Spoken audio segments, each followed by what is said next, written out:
할렐루야.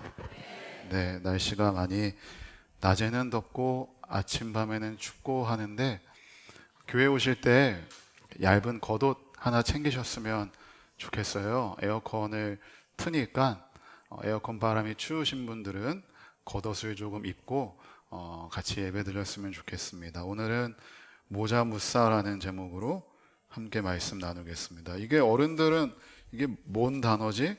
사자성어인가? 라고 싶을 텐데 여러분 혹시 이거 드라마 보세요? 여러분 드라마를 안 보시는군요.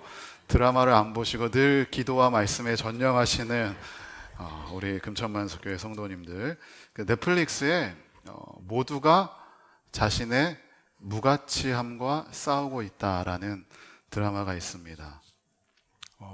그 드라마를 보면서 많이 영감을 얻고 또 생각들을 하게 되는데요. 오늘 이 탕자의 비유로 이 모자무사 제목으로 말씀 전하겠습니다. 가끔 우리는 은행 강도들이 은행 터는 뉴스를 종종 접해요. 은행을 털든지 아니면 그 현금 수송 차량을 급습하든지 무장한 강도들이 은행을 텁니다. 영화의 단골 소재이기도 하죠. 근데 이 강도들의 목적이 돈 아니겠습니까? 무조건 돈이죠. 그 수많은 돈을 짧은 시간 안에 총으로 무장하여서 돈을 털어야 합니다. 이것이 무장 강도들의 목적입니다. 그런데 한 강도가 붙잡혔어요. 붙잡혀가지고 경찰서에 가가지고 진술을 하는데 조금 이상한 독특한 얘기를 하는 거예요. 화면에 한번 띄워주시면 감사하겠습니다. 이 강도가 뭐라고 했냐 하면 누군가에게 총을 겨누었을 때만큼 내가 존중을 받아본 적이 없다라는 말을 했습니다. 이게 무슨 말이에요? 피해자에게 총을 겨누면 이 피해자는 강도의 말에 집중을 하게 되고 강도의 어떤 모든 것들을 존중하게 되고 혹시나 자신에게 방아쇠를 당기지 않을까 불안해하며 강도가 시키는 말을 그대로 다 듣습니다. 그러니까 강도는 총을 겨누면 존중받는다라는 느낌을 받는 거예요. 강도의 인생이 얼마나 험악한 세월이었겠습니까? 괜히 강도 짓을 하겠습니까? 그동안 자신은 존중받아본 적도 없고 가치를 느껴본 적도 없고 인정받아본 적도 없는데 강도짓만 하면 사람들이 인정해주고 그의 가치를 확인해주고 존중해준다는 거예요. 그래서 이 강도는 총을 겨누었을 때만큼 존중받아본 적이 없다라고 이야기를 합니다. 사회학자 고프만 학자의 개념을 빌리면 어린 아이들이 커가면서 자아가 형성되죠. 그런데 이 자아가 형성되는, 인격이 형성되는 그 시간에 잦은 폭력과 잦은 실패와 잦은 비판 가운데에 놓이게 되면 이 자아가 훼손된 자아가 된다고 합니다. 무슨 자아요? 훼손된 자아. 그러니까 온전한 자아가 아니고 그 형성되는 과정 중에 훼손이 되어버린 거예요. 그러면 훼손된 자아는 자신을 어떻게 증명하느냐 하면 범죄로 증명한다고 합니다. 너무 슬픈 현실이죠. 내가 인정받고 싶어요. 그러면 열심히 노력해가지고 나의 가치를 인정받아야 되는데 폭력과 범죄로 인정받는 거예요. 나의 가치를 증명하고 싶어요. 그러면 열심히 공부하고 하나님이 주신 달란트를 열심히 개발해서 사람들에게 인정받고 가치를 인정받는 것이 아니라 훼손된 자아는 폭력, 남을 비판하고 욕하고 범죄를 저지름으로써 내가 살아있구나, 내가 인정받는구나, 나의 가치가 있구나 라고 느낀다고 합니다. 너무너무 슬픈 일입니다. 존재를 인정받기 위해서 범죄를 저지르는 거예요. 드라마 모자무사에서도 주인공 황동만이라는 주인공이 나옵니다. 20년 동안 영화 감독을 꿈꿨는데 20년 동안 실패했어요. 20년 동안 열심히 도전했는데 실패했어요. 그러는 사이 친구들은 다 영화 감독에 데뷔합니다. 그러니까 얼마나 자신이 무가치하게 느껴지겠어요. 얼마나 자신의 존재를 인정받지 못하겠어요. 그러니까 이 황동만이라는 친구가 하는 짓이 있습니다. 뭐예요? 친구들의 영화가 개봉하면 악플 쓰는 거예요. 방해하는, 이 영화 재미도 없어, 망했어, 계속 훼손하는 거예요. 자신의 불안함, 자신의 무가치함, 인정받지 못하는 것들을 계속 남을 비판하면서 자기의 가치를 느끼는 거예요. 그래서 사진 한번 띄워주시면 황동만이 이런 말을 합니다. 잘나서 나를 증명할 수 없을 땐 어떻게 증명한다고요? 망가져서 나를 증명한다. 슬프죠. 내가 잘나서 사람들에게 인정받고 가치가 있고 칭찬받는 게 아니라, 그게 아니라 내가 못나면 나를 망가뜨려서라도 나의 존재를 각인시켜야겠다. 비판하고 악플 쓰고 욕하고 떠들고 그러면서 나의 불안을 잠재우고 나의 가치를 인정받아야겠다라고 주인공 황동만이 이야기를 합니다. 여러분 참 슬픈 일 같습니다. 여러분 혹시 추우신가요 지금? 괜찮으신가요? 혹시 추우신 분들은 뒤에 담요가 있으니까 좀 담요를 해주시고 에어컨 하나만 좀 꺼주시면 될 것 같습니다. 문화인류학자 김찬호의 저서 모멸감이란 책이 있습니다. 화면에 뜰 텐데요. 이 모멸감이라는 책에서 무슨 말을 하냐 하면 타인을 모멸하잖아요. 너 나쁜 놈이야, 이상한 놈이야, 너는 쓰레기야, 이렇게 모멸감을 주는 이유가 그 모멸감을 통해서 나 자신의 결핍과 불안감을 채우려는 방어 기제라고 합니다. 그러니까 무슨 말이냐 하면 진짜 쓰레기라서 쓰레기야 라고 하는 게 아니라 멀쩡한 사람한테 너 쓰레기야 라고 하면서 그 사람을 깎아 내림으로써 누구의 가치가 드러나는 거예요? 내 가치가 드러나는 거예요. 그러니까 내가 열심히 노력해서 내 가치를 드러내는 게 아니라 상대방을 깎아 내려서 나의 존재를 인정받는다라고 합니다. 그게 모멸감이라는 거예요. 깎아 내려서 내가 너보다 우월해, 내가 너보다 가치 있어, 내가 너보다 더 나은 사람이야. 그래서 상대방에게 모멸감을 주고 그렇게 모멸감을 통해 나의 존재 가치를 증명합니다. 여러분 제가 앞에 여러 가지 이야기를 했는데 이렇듯 모든 사람은 저를 포함하여 여러분도 가치를 증명하고 인정받고 싶어 합니다. 여러분 이걸 인정하셔야 됩니다. 나 가치를 인정받고 싶어요. 나의 가치를 인정받고 싶어요. 나 인정받고 싶어요. 여러분도 마찬가지예요. 왜냐하면 이것은 인간의 본능이기 때문입니다. 근데 문제는 가치를 인정받고 싶은 게 문제가 아닙니다. 인정받고 싶은데 그 가치를 자꾸만 어디서 찾냐 하면 외부에서 찾는 게 문제입니다. 외부 사람을 통해서 나의 가치를 찾아요. 자꾸만 남들과 비교하면서 내가 너보다 잘난 사람이야. 그러니까 가치 있어. 내가 너보다 돈을 좀 더 많이 벌어. 나 가치 있어. 내가 너보다 키 커. 나 가치 있어. 자꾸만 비교하면서 남이 가지지 못하고 남에게 없는 것들을 가지고 내 가치를 발견합니다. 거꾸로 비교하면서 나에게 없는 것이 남에게 있으면 좌절합니다. 좌절하고 낙심하고 불평, 불만을 합니다. 그러니까 사람들이 자꾸만 외부에서 가치를 찾으니까 나이 가지고 막 뭐라고, 네 몇 살이야? 싸울 때. 너 몇 살이야? 그게 뭐예요? 가치가 나이에 있다는 거예요. 재산을 가지고 나의 가치를 찾습니다. 재산, 너 얼마 있어? 나 이만큼 있어. 차를 가지고 나의 가치를 찾습니다. 나 외제차 타는데? 너는 국산차 타네? 내가 너보다 더 가치 있네. 아파트 평수로 우리의 가치를 찾습니다. 자꾸만 나의 가치를 외부에서 발견을 하는 게 문제입니다.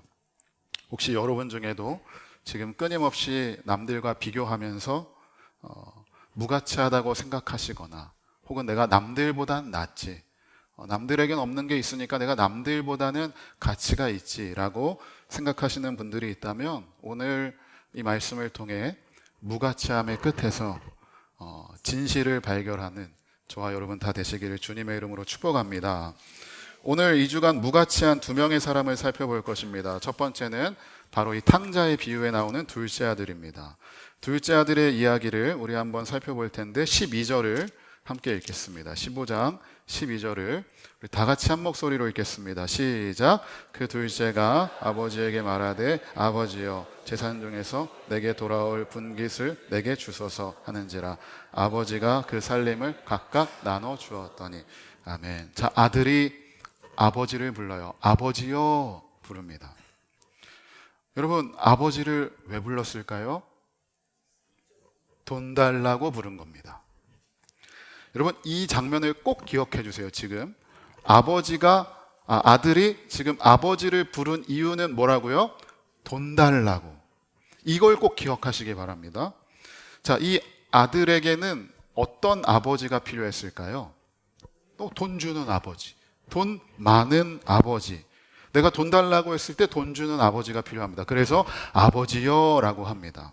근데 문제는 그냥 용돈 달라고 한 게 아니에요. 무슨 돈을 달라고 했냐 하면 재산 중에 내게 돌아올 분깃, 즉 유산을 달라고 합니다. 쌍놈이죠. 아버지가 아직 살아계신데 뭘 달라고요? 유산을 달래요. 자, 이 말은 아버지가 어땠으면 좋겠어요? 죽었으면 좋겠어요. 야, 이건 진짜 호로자식 배려나입니다.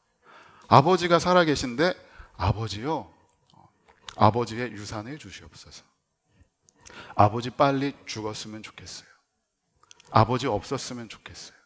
아버지 나에게 없는 존재예요. 아버지는 내 인생에서 죽은 존재예요 라고 말하는 것입니다. 누가복음 15장에서 가장 무서운 죄는 이 아들이 허랑방탕하게 산 죄가 아니라 아버지와의 관계를 지 스스로 끊어버린 게 가장 큰 죄입니다. 이게 가장 무서워요. 죄가 무엇입니까? 하나님으로부터의 관계를 단절하는 것입니다. 끊어버리는 것입니다. 근데 이걸 누가 끊어요? 하나님이 끊는 게 아니라 내가 끊는 거예요. 이게 가장 큰 죄입니다. 자, 13절을 봅시다. 시작. 그 후 며칠이 안 되어 둘째 아들이 재물을 다 모아가지고 먼 나라에 가 거기서 허랑방탕하여 그 재산을 낭비하더니. 아멘. 자, 그 후 며칠이 안 돼요. 아빠한테 유산 주세요. 그러니까 아빠가 줬어요. 그 후 며칠이 안 돼요. 이제 아들은 짐 싸는 거예요. 멀리 갈 거거든요. 아버지는 죽은 존재니까 이제 돌아오지 않을 거예요. 짐을 쌉니다. 며칠 동안 짐을 쌉니다. 여러분, 이 며칠 동안 둘째 아들 기분은 어땠을까요? 신났죠. 소풍 가기 전날 초등학생의 마음일 겁니다. 휘파람 불고 룰루랄라, 내 인생은 이제 내 거야, 아모르 파티, 이제 가자. 둘째 아들은 그렇게 짐을 싸요. 근데 여러분, 상상을 해봅시다. 콧노래 부르며 짐을 싸고 있는데 아버지가 그 옆방에서 아들의 콧노래를 들어요. 아버지는 기뻤을까요? 슬펐을까요? 마음이 무너집니다. 아들은 콧노래를 부르는데 아버지는 울어요. 여러분, 우리도 그럴 때 있어요. 내가 콧노래 부르는데 주님이 눈물 흘리실 때가 있다는 거예요. 아버지는 조용히 눈물을 흘립니다. 이 아들이 아버지로부터 떠난다는 말은, 그러니까 아버지를 죽은 존재로 여긴다는 말은 그냥 단순히 아빠와의 관계가 끊어졌다라는 의미뿐만이 아니라 아버지의 집에서부터 오는 풍성함도 끊어버리는 거예요. 아버지와 함께 누릴 수 있는 모든 것을 끊어버리는 거예요. 아버지 집에 있는 모든 좋은 것들을 끊어버리는 것입니다. 아버지와의 단절, 더 이상 누릴 수가 없습니다.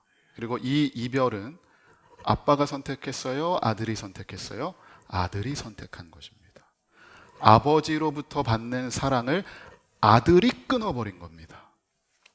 여러분, 왜 이렇게 아들은 떠나고 싶어 했을까요? 아들은 왜 이렇게 아버지로부터 떠나고 싶었을까요? 분명히 뭐가 아들을 잡아당겼습니다. 그것은 죄입니다. 욕망입니다. 아들을 잡아당깁니다. 여러분, 죄를 향해 달려갈 때 인간의 눈이 뒤집힙니다. 아버지가 보이지 않습니다. 주님이 보이지 않습니다. 하나님이 보이지 않습니다. 여러분, 죄를 향해 달려가지 마시고 아버지와의 관계를 끊지 마시고 아버지 집으로부터 오는 모든 풍성함과 사랑을 누리시는 저와 여러분 다 되시기를 주님의 이름으로 축복합니다. 근데 여러분, 우리가 이 탕자의 이야기를 읽을 때 이 탕자 이야기 전체를 꽉 붙잡는 구절 하나가 있어요. 이 탕자를 꽉 붙드는 구절이 하나 있는데 우리 그 구절을 함께 읽겠습니다. 11절입니다. 시작. 또 이르시되 어떤 사람에게 두 아들이 있는데. 아멘. 자, 예수님은 이 탕자의 비유, 이 이야기를 얘기하면서 11절을 깔고 가요.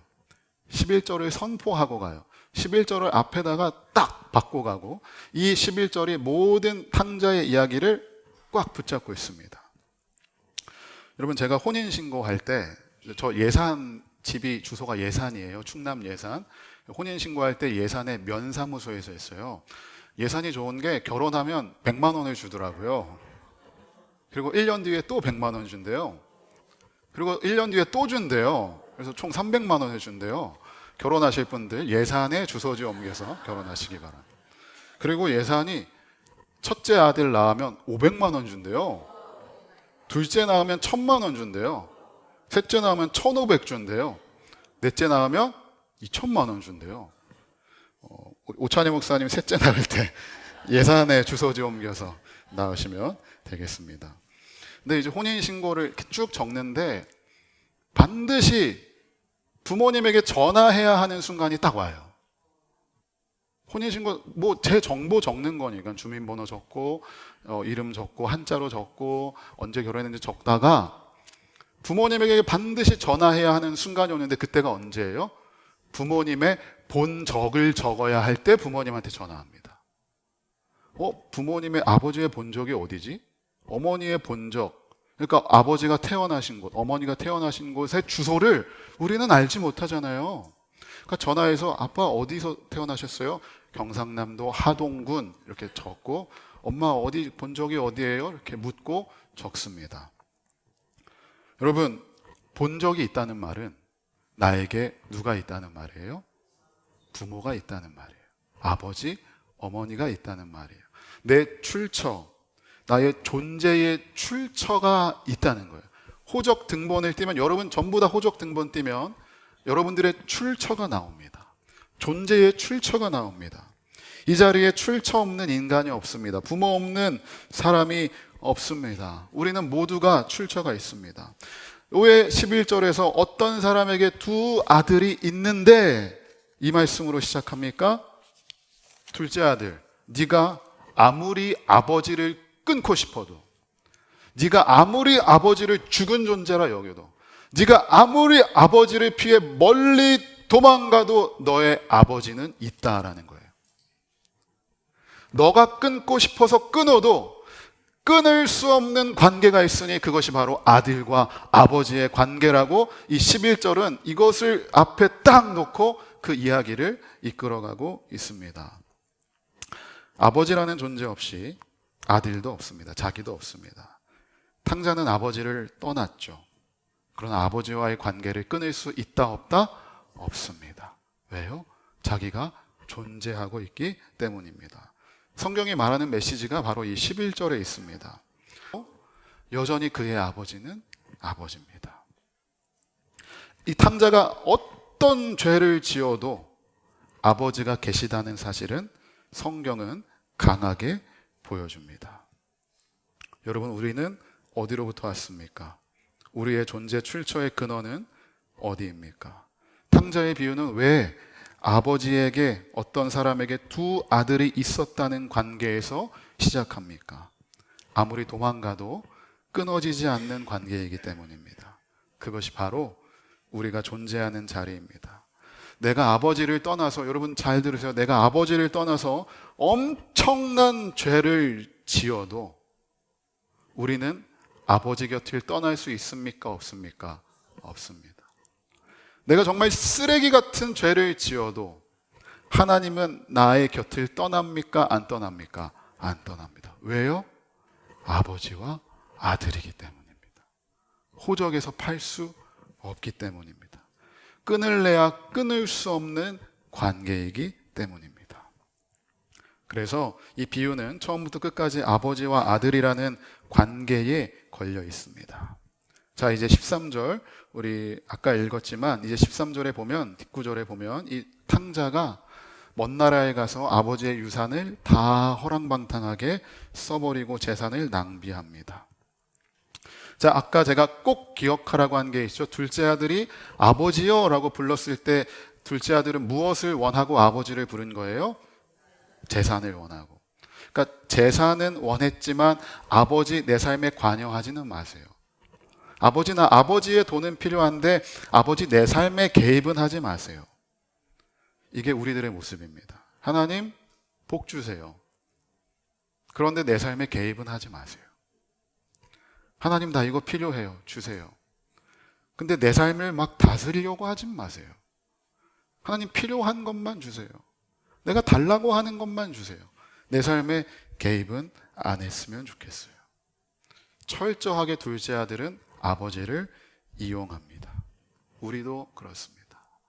근데 여러분 아버지의 모습을 상상해 봅시다. 아버지가 둘째 아들한테 유산을 줄 때 아버지는 이 둘째 아들이 허랑방탕하게 쓸 줄 알았을까요? 몰랐을까요? 알았어요. 알았어요. 근데 우리 주님은 아버지는 줍니다. 왜냐하면 우리 아버지는 바보예요. 계산을 못해요. 손익을 맞출 줄을 몰라요. 손해볼 줄 알면서 이놈이 이거 돈 그대로 다 허랑방탕하게 쓸 줄 알면서 줍니다. 막내 아들의 자유를 끝까지 존중해 주세요. 아빠의 마음은 찢어지죠. 아빠의 마음은 너무 괴롭죠. 아빠의 마음은 너무 고통스럽죠. 그러나 막내 아들의 자유를 존중해서 계산하지 않는 사랑과 유산을 둘째 아들에게 줍니다. 여러분 그 아버지가 우리의 하나님 아버지 되시는 줄로 믿습니다.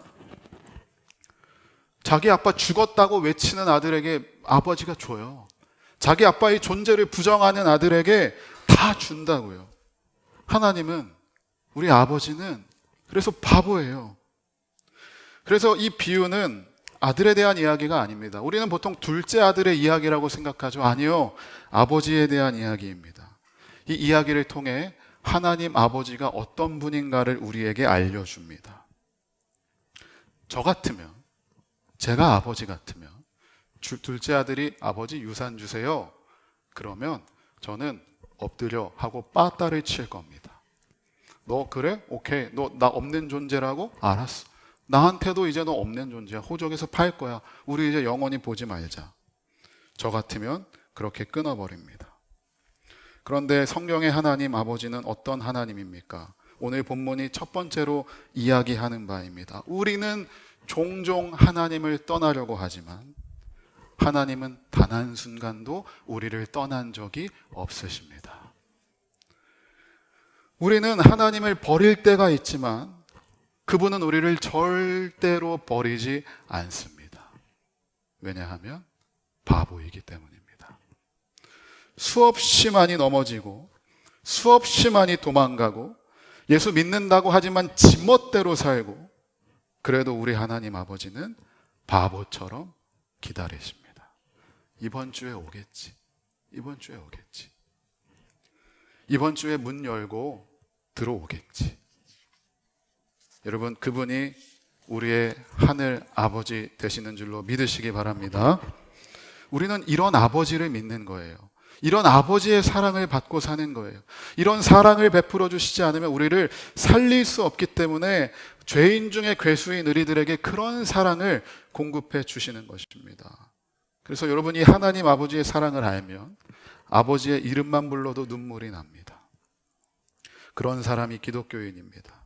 우리 금천만석교회 모든 믿음의 성도 여러분, 우리가 세상에 없는 아버지, 나를 그렇게 떠나고 도망쳐도 절대 못 버리시는 바보 같은 아버지, 끝까지 기다리는 아버지, 이 아버지를 가슴에 모시고 사는 여러분 성도 되시기를 주님의 이름으로 축복합니다. 자, 아버지가 떠난 날부터 아들을 기다리는 아버지의 마음이 고스란히 담겨 있습니다. 죄를 사랑했던 시간이 없나? 혹시라도 순간순간 아버지에게 돌아오고 싶은 마음이 들지는 않았나? 아버지는 걱정합니다. 여러분, 오늘 그 아버지가 여러분 기다리고 계십니다. 그 아버지 품에 안기는 것이 예배입니다.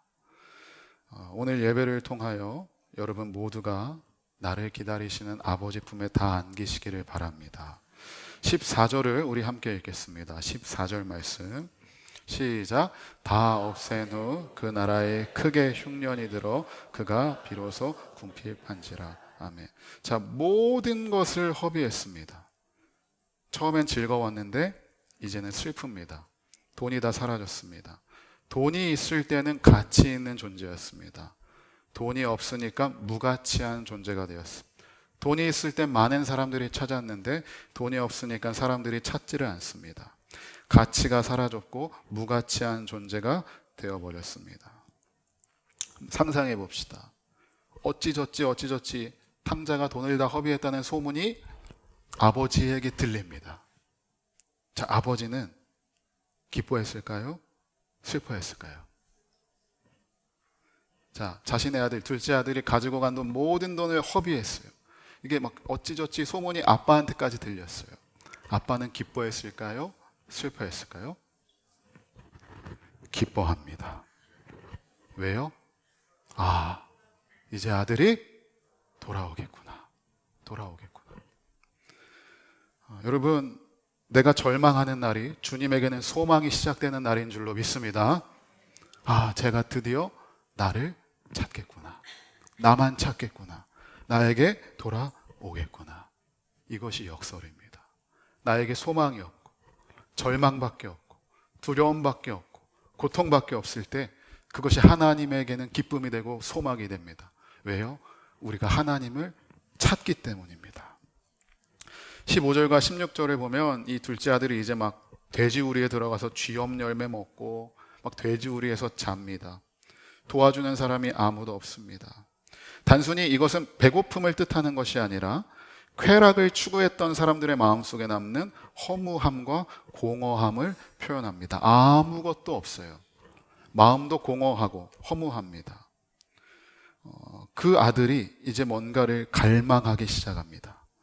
죄를 갈망하는 게 아니라 살고 싶다는 갈망을 합니다. 자, 기가 막힌 구절이 있는데 17절입니다. 시작. 이에 스스로 돌이켜 이르되 내 아버지에게는 양식이 풍족한 품꾼이 얼마나 많은가. 나는 여기서 주려 죽는구나. 아멘. 처음 떠날 때 아버지를 떠났죠. 아버지를 기억에서 지웠죠. 아버지는 죽은 존재죠. 그런데 지금 아버지가 생각났어요. 아버지를 기억해요. 그 아버지의 집에서는 종도 밥을 잘 먹어요. 자기가 그 모든 걸 단절했던 거예요. 그런데 이제 없으니까 기억나요. 왜 그럴까요? 아버지로부터 왔기 때문에 아버지가 기억나는 겁니다. 아버지로부터 안 왔으면 기억이 안 나요. 그저 옆집 아저씨입니다. 그런데 아버지를 기억합니다. 더 정확한 건 아버지로부터 사랑을 받아봤기 때문에 기억하는 거예요. 그래서 아버지가 생각납니다.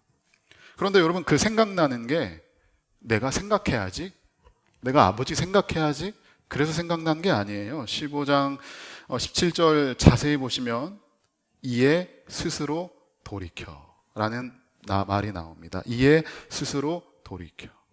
여러분, 이것이 성령 하나님의 역사인 줄로 믿습니다.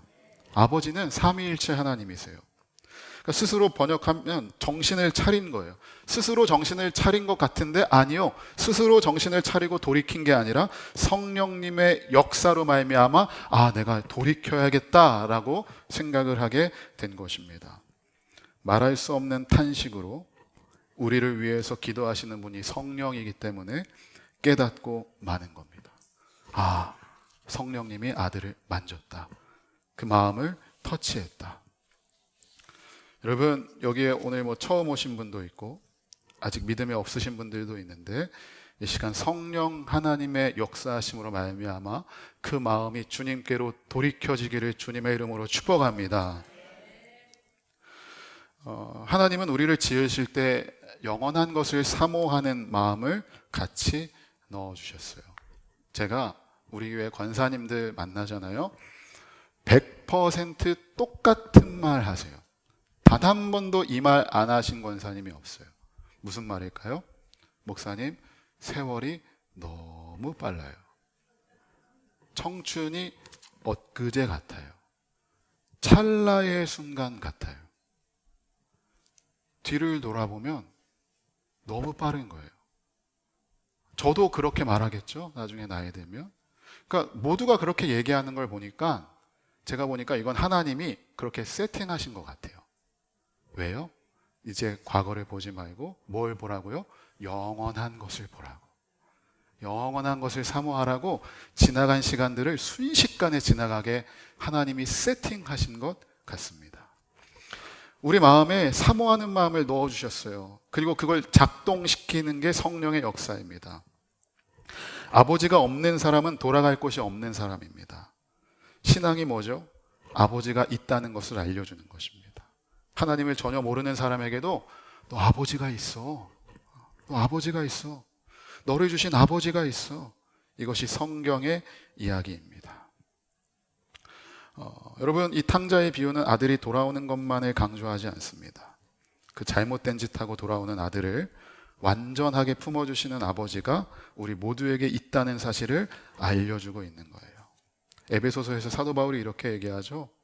우리를 기다리시는 그 아버지의 사랑에 그 너비와 길이와 높이와 깊이가 어떠함을 깨달아 알게 해달라고 기도합니다. 여러분, 우리 아버지의 사랑의 그 너비와 길이와 높이와 깊이는 우리가 감히 깨달을 수 없는 주님의 큰 사랑인 줄로 믿습니다. 자, 이제 아들이 아버지가 생각나요. 아버지에게로 돌아가고 싶어요. 근데 자신이 없어요. 그러니까 짱구를 굴렸어요. 계산을 했어요. 그게 18절부터 19절인데 우리 함께 읽겠습니다. 시작. 내가 일어나 아버지께 가서 이르기를 아버지, 내가 하늘과 아버지께 죄를 지었사오니 지금부터는 아버지의 아들이라 일컬음을 감당하지 못하겠나이다. 나를 품꾼의 하나로 보소서 하리라 하고. 자, 이 아들은 이제 짱구를 굴린 게 뭐예요? 내가 가면 아버지가 안 받아주니까 내가 아버지의 품꾼이 되겠습니다. 노예가 되겠습니다. 그런 나라도 받아주십시오. 며칠을 고심하고 머리를 굴린 다음에 아버지에게 갑니다. 아버지에게 갑니다. 20절입니다. 이에 일어나서 아버지께로 돌아가니라. 아직도 거리가 먼데 아버지가 그를 보고 측은히 여겨 달려가 목을 안고 입을 맞추니. 자, 이 아들이 고민하고 계산했던 짱구들이 산산조각이 납니다. 아버지가 어떻게 해요? 거리가 먼데도 가서 안아주고 입을 맞춥니다. 그리고 21절에 아들이 함께 읽겠습니다. 시작. 아들이 이르되 아버지, 내가 하늘과 아버지께 죄를 지었사오니 지금부터는 아버지의 아들이라 일컬음을 감당하지 못하겠나이다. 아멘. 자, 여러분, 아까 처음에 제가 꼭 기억하라고 했던 게 뭐였죠? 아들이 아버지를 부른 이유가 뭐라고 했죠? 돈 때문에. 자, 근데 21절에 이제 아들이 다시 아버지를 부릅니다. 이거는 어떤 의미일까요? 또 돈 주세요. 아버지 5억만 더 땡겨주세요. 아버지 나 손해봤는데 좀 더 주세요일까요? 아니요.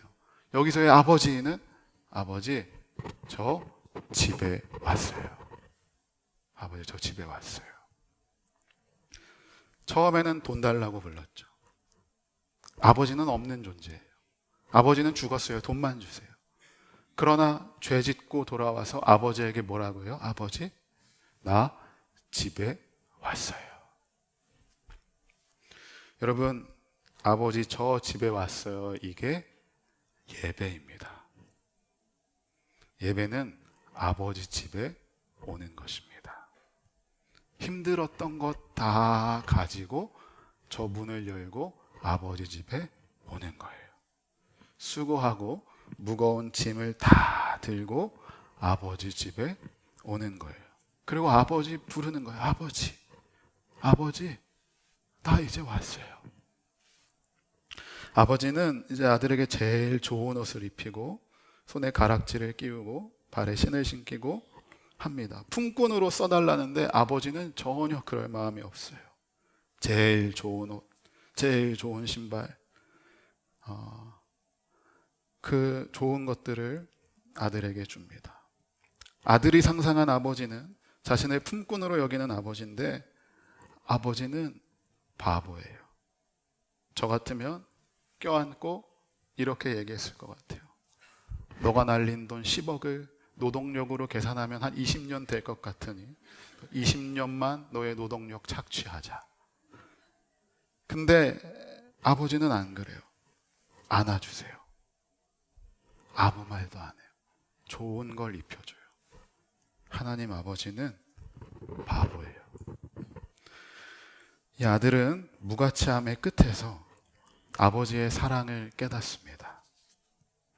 여러분, 이 둘째 아들이 아버지를 만나면서 얻은 축복이 뭔지 아세요? 품꾼일 줄 알았는데 다시 아들이 된 거요? 금가락지 끼워준 거요? 아니요. 이 둘째 아들이 얻은 가장 큰 복은 아버지가 어떤 아버지인지 깨닫게 되었다는 거예요.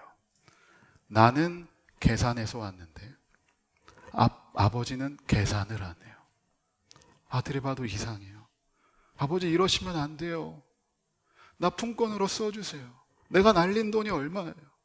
내가 노동해서라도 갚을게요. 그런데 아버지는 안아줘요. 괜찮아. 넌 내 아들이야. 이걸 은혜라고 합니다. 아버지는 우리와 거래하거나 계산하지 않습니다. 이 탕자의 비유를 영어로는 방탕한 아들이라고 합니다.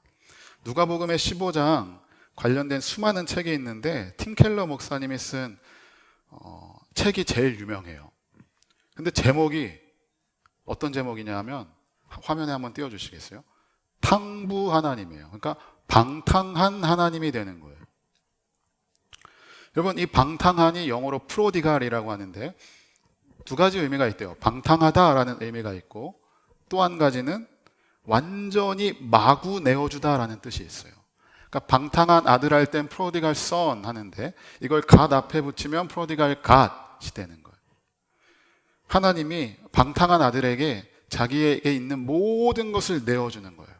계산하지 않고 내어주고 마구 낭비하고 나에게 있는 것이 없을 때까지 내어주고 다 주다가 결국엔 뭐까지 줍니까? 내 사랑하는 아들 예수 그리스도의 생명까지 내어주십니다. 탕자는 그 하나님을 만난 거예요. 성경이 보여주려고 하는 것은 우리 주님은 자꾸만 주시는 주님이라는 겁니다. 주고 또 주고 또 주고 자기 목숨까지 주십니다. 그리고 그 아들은 목숨까지 주신 그 하나님의 사랑 앞에 아버지 앞에 와서 무릎 꿇고 엉엉 웁니다. 재산이 많은 아버지가 아니라 나를 이렇게 사랑하시는 아버지 품에 안겨서 우는 겁니다. 구원이 뭔지 이 비유로 설명한다면 구원은 아버지를 찾고 아버지를 얻는 것입니다. 아버지를 이용하는 것이 아니라 하나님을 나의 아버지로 찾는 것입니다. 구원은 하나님 아버지를 얻는 것입니다. 여러분, 오늘 이 예배가 주님 앞에 나와 쉬는 예배가 되길 바라고 다시 한번 나 같은 죄인을 안아주시고 아낌없이 내어주시는 아버지를 가득 안고 새 삶을 향해 나아가는 산 예배가 되기를 주님의 이름으로 축복합니다. 우리 이 상태로 우리 찬송가 한 장 좀 불렀으면 좋겠어요. 설교 준비하다가 제가 이 찬송가의 은혜를 많이 받았는데 화면에 좀 띄워주시겠습니까? 나 주를 멀리 떠났다 이제 옵니다. 우리 함께 찬양하겠습니다. 아버지를 생각하면서 나 주를 멀리 떠났다 이제 옵니다. 죄의 길에 시달려 주여 옵니다. 나 이제 왔습니다, 주님. 나 이제 왔으니 내 집을 찾아 주여 나를 받으사 맞아 주소서. 그 귀한 세월 보내고 그 귀한 세월 보내고 이제 옵니다. 나 뉘우치는 눈물로 주여 옵니다. 나 이제 왔으니 내 집을 찾아 주여 나를 받으사 맞아 주소서. 5절입니다. 나 바랄 것이 무엇인가? 나 바랄 것이 무언가? 우리 주 예수 날 위해 주님 당하심 믿고 옵니다. 나 이제 왔으니 내 집을 찾아 주여 나를 받으사 맞아 나 이제 주소서. 아버지, 나 여기 왔습니다. 나 이제 왔으니 내 집을 찾아 주여 나를 받으사 맞아 주소서.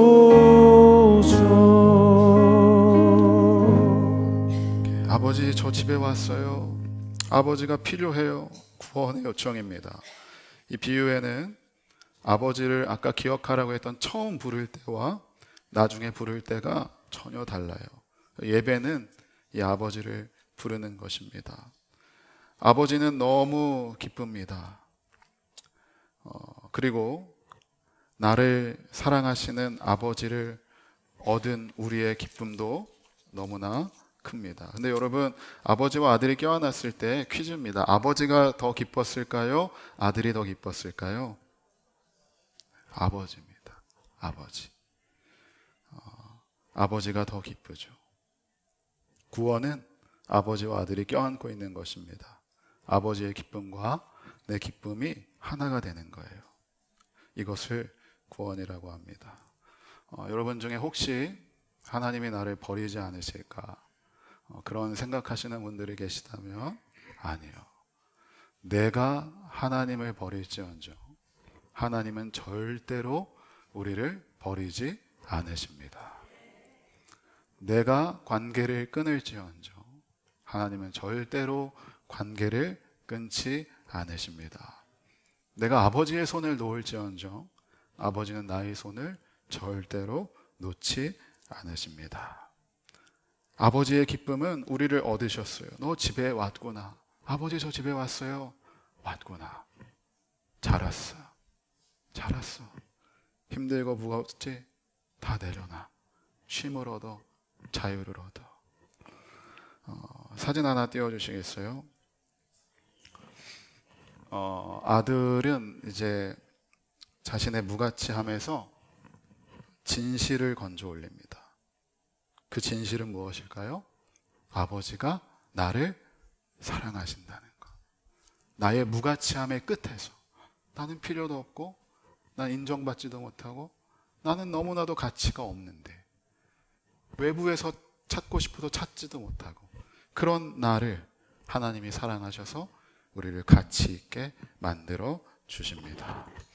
다음 사진 한번 띄워주시기 바랍니다. 여기 자전거 안장과 손잡이가 있습니다. 딱 봐도 길거리에 버려진 폐품이죠.